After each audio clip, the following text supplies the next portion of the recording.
कभी आपने गौर किया है कि जिंदगी कितनी हद तक आटा गूंदने जैसी है। शुरू में आटा सिर्फ खुश्क आटे और पानी का मिलाप होता है, लेकिन जब उसे सब्र, मेहनत और वक्त दिया जाता है तो वो एक मजबूत और नरम आटे की शक्ल इख्तियार कर लेता है। बिल्कुल इसी तरह हमारी जिंदगी भी आजमाइशों से गुजरती है। अक्सर हम चाहते हैं कि हर चीज फौरन हमारी मर्जी के मुताबिक हो जाए, लेकिन कुदरत का हर काम अपने वक्त पर होता है।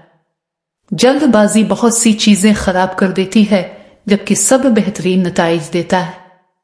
आटा गूंदते वक्त अगर पानी ज्यादा हो जाए तो तवाज़ुन बिगड़ जाता है, और अगर कम हो तो आटा सख्त रह जाता है।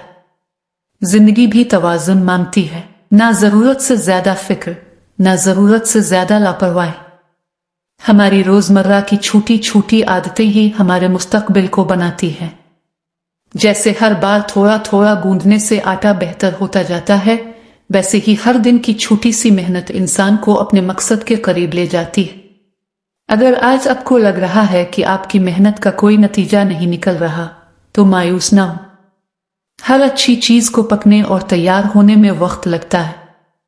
कामयाबी भी उन्हीं लोगों के हिस्से में आती है जो सब्र के साथ मुसलसल कोशिश करते रहते हैं।